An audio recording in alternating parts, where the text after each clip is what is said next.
বিরাট কোহলি থেকে Joe Root, one ডাউনে যারা ব্যাট করেন তারা হলেন খুঁটির মতো। কেইন উইলিয়ামসন, স্টিভেন স্মিথরাও সেটা প্রমাণ করেছেন। তাদের একমাত্র কাজ হলো দলকে ভেঙে পড়ার হাত থেকে বাঁচানো। ৮ দলের ৮টি খুঁটি দেখে নিন। প্রথমে আছেন টিম ইন্ডিয়ার কিং কোহলি। ৩ নম্বরে ব্যাটিং করতে করতেই কোহলি সেরাদের সিংহাসনে বসেছেন। তিনি তার ওয়ানডে ক্যারিয়ারের ৫১টি সেঞ্চুরির মধ্যে ৪৪টি করেছেন ওয়ান ডাউনে। দ্রুত ওপেনিং জুটি ভাঙলে কোহলির উপর নির্দ্বিধায় ভরসা করে ভারতীয়রা। কিউইরা ভরসা করে কেইন উইলিয়ামসনের উপর। ফ্যাব ফোরের অন্যতম এই সদস্য ওয়ান ডাউন পজিশনকে একরকম নিজের সম্পত্তি বানিয়ে ফেলেছেন। দীর্ঘদিন ধরে এই পজিশনে নিউজিল্যান্ডের দায়িত্ব সামলে যাচ্ছেন তিনি। কম যান না অজি তারকা স্টিভেন স্মিথ। টেস্টের মতো ওয়ানডেতে তাকে নিয়ে খুব বেশি আলোচনা হয় না, তবে স্মিথ তার কাজটা ঠিকঠাক ভাবেই করে যাচ্ছেন। ওয়ানডে ক্যারিয়ারের বেশিরভাগ ম্যাচেই তিনি ওয়ান ডাউন পজিশনে খেলেছেন।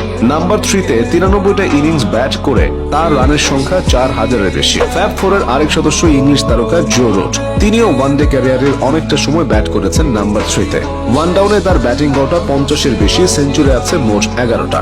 আসা যাক বাবর আজমের প্রসঙ্গে। দলের প্রয়োজনে তিনি কখনো কখনো ওপেনার হয়ে যান, তবে বাবরের স্বভাবসুলভ ব্যাটিংটা দেখা যায় ওয়ান ডাউনে।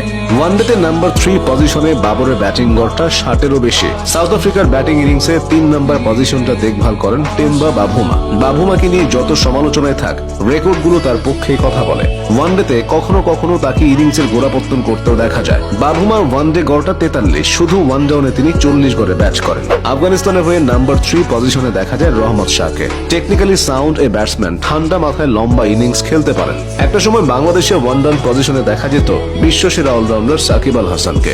২০১৯ বিশ্বকাপে এই পজিশনে খেলেই তিনি ৬০০-র বেশি রান করেছিলেন।